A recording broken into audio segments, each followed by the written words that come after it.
Here in Uganda, we are entering the 6th month of the pandemic. No vaccine, no known treatment. Never has there been a more appropriate time to focus on health workers. Rarely have they faced such danger on such a massive scale. It is in times like these that we have learned that we have an obligation to keep frontline health workers everywhere safe, including making sure that all have the personal protective equipment or PPE they need. All over the world, health workers on the front line are overworked and under-equipped, scared. Some are afraid to go home because they might infect their families. Some are even walking off the job because they don't have PPE they need to work safely. But for those who have soldiered on up to this date, surely they have a story to tell. This is the Coronacast, produced with support from the East African Center for Investigative Reporting. I am Kanara Mgume, and this week I speak to Dr Prosper Ahimbisibwe, a frontline health worker in Jinja, Uganda. His fears, anxieties, challenges and lessons. Let's begin by you sharing your experience on how you've been able to be a frontline health worker for more than 5 months, and you're still soldiering on. Yeah, thank you, Canary. I'm glad to be joining in. Yes, I think for me, joining the frontline was, for me, a point of, where I saw it was a global pandemic. Our healthcare systems were really not prepared to really, handle such a new disease. Of course, I think the only solace that I got was the experience that we've had in managing other deadly viruses like Ebola. And so for me, that sort of, informed my confidence going on the front line. And of course, also from my professional training as a medical doctor. And yes, so initially, the science wasn't very clear on how it is transmitted. There was no, of course, vaccine for it. It was a new disease. And, so there was a lot of uncertainties, on the science and on also how to manage it. So I think what was novel about it, the world was almost at ground zero, being, looking at, developing countries and the developed nations. All of them were beginning from square. So for me, I saw that as an opportunity for countries like, Uganda, DRC that have, been part of Ebola. They sort of had an edge over other countries. And I think it has also shown in the performance in the number of cases that we've had.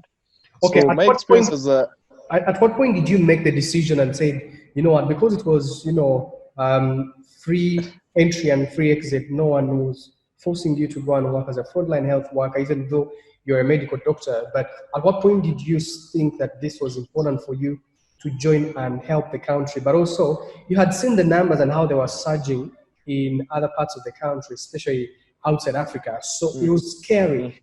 At what point did you sit and think, I think I need to go into this, even after seeing cases of health workers outside Africa and Uganda contracting the disease, and how easy it was for the disease to be passed on, and yet it was so new, not much was known about it? Well, I think this comes from right down from my profession. As a medical student, when you're graduating, you swear a Hippocratic oath, which is you have to be of service and be there for patients. So for me, it was in my profession. So I wouldn't say it's something that I really had to think much.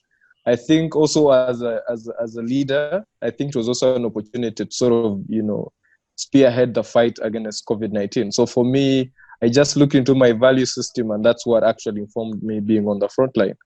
Yeah, so the 5 months, I think, for me have been an opportunity, one, for growth, in terms of, into what has been done. For example, the trainings that I have acquired in infection prevention control, that I can sort of even pass on to other healthcare workers. I think for me that has been tremendous.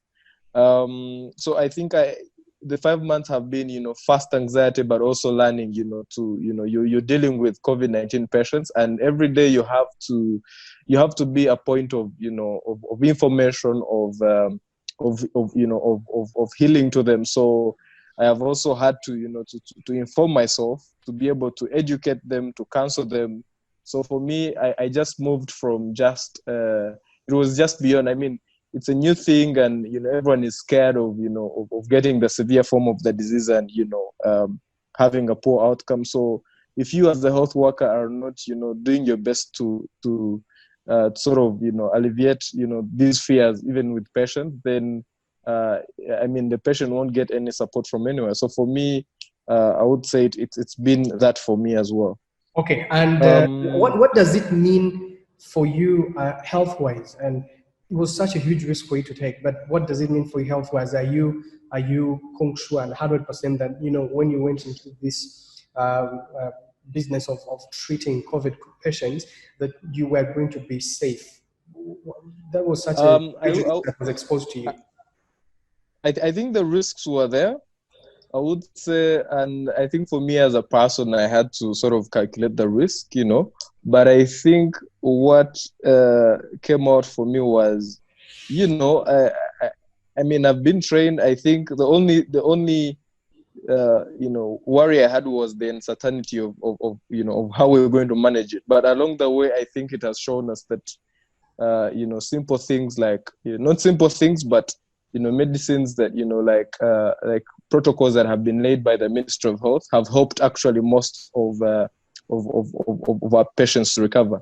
And I would say, I think as Uganda, we just had about 1,088 recoveries from about 2,900 cases that we have had, with 30 deaths, which is not a good thing. But these have come in months later down the road. So I for one, I'll take this opportunity to applaud, the health workers that have been on the front line, and for the tremendous work, because they have been resilient. As I think our resilience as a healthcare system has mostly been from the health workers, being there and following all the measures to the dot, and making sure that they provide the best of healthcare to the patient.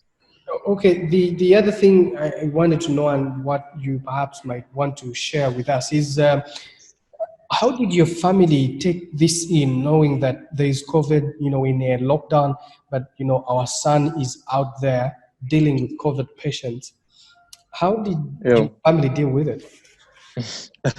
It was I would say a moment of I didn't share this with when I applied for being to be here. I didn't actually share it with family because I knew it was going to raise a lot of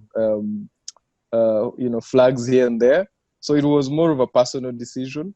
But I think, of course, the fear was there. Even now, it's still there, because one of the challenges was I was unable to, for example, meet with and mingle with family at the start, like freely, because I was working with patients directly.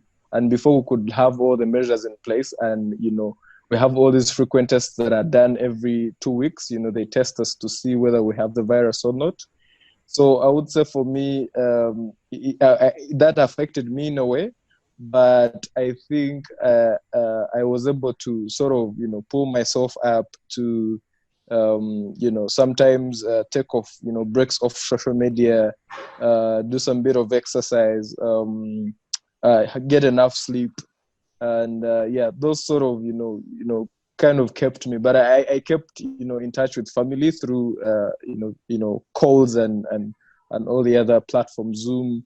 So I would say I got that support from them, and I still do get that support from them, because I'm still on the front line. Okay, and there's been something that has not been solved up to date, is how exactly are we able to register recoveries, and what does that mean anyway? Does that mean that the virus is out of the body, or the body no longer sheds it off? And then also, what is the concoction and the right concoction that Uganda hospitals or some of the recoveries you've registered in Jinja are using to make sure that people recover from COVID? So, I think the first was, about the concoction. I think one is we've had I think from the start we've had mild cases of the disease. I think that has been, of course, and I think this has sort of created I wouldn't say it's only, you know, the demographic of that. It's how it has been presenting, because we've initially had the young people, you know, from about 20 to 30, you know, years, 40 years, who, you know, have slightly a better immunity than, you know, people who are 60 and above. So I would say that has sort of created a false sense of hope, you know, that we're actually doing well. It's just that the demographics of who it has affected has been in young people. But I think now we're seeing deaths because now it is community spread, you know, and around, you know, across, I think, Uganda, not even Kampala alone, but of course there are spikes in Kampala. And this, of course, is now, it's now moving to even the elderly and people with underlying comorbidities. So I think that's why we're beginning to see the deaths. So I would say the most important thing why I would say people should protect themselves and put on a mask and sanitize is to just prevent, you know, them giving it to, you know, to their, you know, elderly, you know, parents or friends or community people in the community who are not as strong as them, you know. Okay, so yeah. Dr. So Prosper, on your second question. Yeah. My second question was, what does it mean to recover concussions from COVID? What scientifically? Oh, What is it like? Is it? what And it also, means, do I think, you gain immunity after recovering from COVID? That if you recover today, that tomorrow you might have a chance that you might get it. yeah, I think there's been a discussion on reinfection. I think what you're trying to say, can someone get reinfected? Yeah. And I think for me, yes, people have sort of gotten the virus. You know, they have, you know, when you're diagnosed as positive, the body builds antibodies towards the virus. So, meaning for the second infection, if you're to get reinfected, you're going to have a better immune response. So you're not going to get with a severe form of disease. You're going to fight it off. That is what actually happens even when you have a vaccine. When you get a vaccine, you're inoculated. So your body builds sort of soldiers towards the virus. So you're not going to suffer the severe form of that disease. So I would say the only challenge is we don't have serology tests at the moment, which are tests that test for antibodies. You know, if we're able to actually get those tests, I think we'd even discover people who have, you know, sort of, had, they, because of the limited testing capacity, they have gotten it and they have recovered and they have antibodies. So I would say that for me is another great area for science. I would say both here and even in other countries. Okay. So what has your experience taught you during this period of time? And what are some of the new things that you've learned about COVID, especially dealing with patients that you did not know, as we conclude? Cool. One, I would say, first and foremost, I think I have realized that, you know, health workers are a very strong pillar of a healthcare system. And I would say more investment needs to happen, you know, to equip health workers, you know, to further their studies, to invest in them, you know. And I think what came out is like, you know, initially at the start, health workers had to move, you know, from distant areas to these isolation units. Some even had to stay there. So I think investment needs to happen, you know, so that, you know, there are units for health workers to be close to health, you know, centers, so they can be able to deliver healthcare. And I would say that you know, we sort of, and I think that's what has, you know, come out, that that if we didn't have, you know, well-trained doctors and nurses who are courageous, who show up every day for their work, I think would have a much bigger disaster. And I think it has also laid bare, the other learning has also laid bare of the inefficiencies we have in the healthcare system.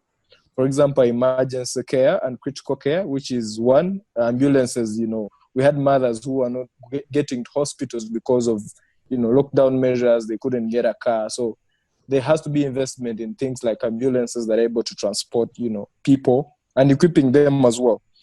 Critical care, I think we've seen the ministry, you know, reinforcing most of the regional referrals with ventilators, which has, it's unfortunate, it has come in about 6 months, you know, since we started. So, but I think it's going to be a good thing moving forward, because now we're able to manage the severe cases, which I think with where we are seeing the severity of COVID and the mortality rising.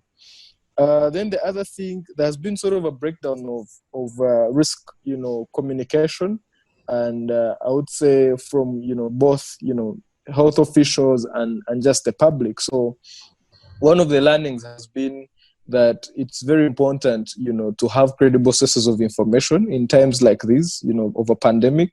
So as to want to you work in the media, you know how dangerous misinformation can be, But I think it's very important to, sort of, communicate that risk so that we have, for such a pandemic, we have people complying, to think, to just putting on mask. I feel very disappointed when I walk out of my place to go and work and I see someone, they're not putting on a mask. And it's always a question that I have. And I wonder like, why don't they? Because, we're in the front line, we try to, to sort of keep COVID out, and then people are just walking, the way they are. So, but I think it's sort of, you have to look into how do we communicate the risk? How do we get everyone on board, in the fight against COVID? Then the other thing that I want to end with, which is, I think as an innovator as well, is I think I've seen the rise of innovations, and the use of them, and them coming from us as Uganda in the fight against COVID, which I think is something that is very commendable. And I would want to see that conversation, of innovations and healthcare progressing. Yeah. Yeah, and lastly, under just 1 minute, what are your thoughts about the newly introduced fees of testing for COVID-19, 240,500? It has brought a storm on social media and people bashing government and the Ministry of Health for doing such a thing. What are your own thoughts as a medical practitioner?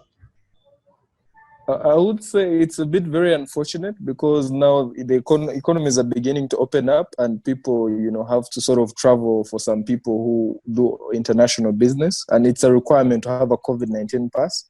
So it's unfortunate that people are going to have to pay, in times like this where people have been locked down and they don't have resources. So for me, it brings in an issue of health, equity and justice,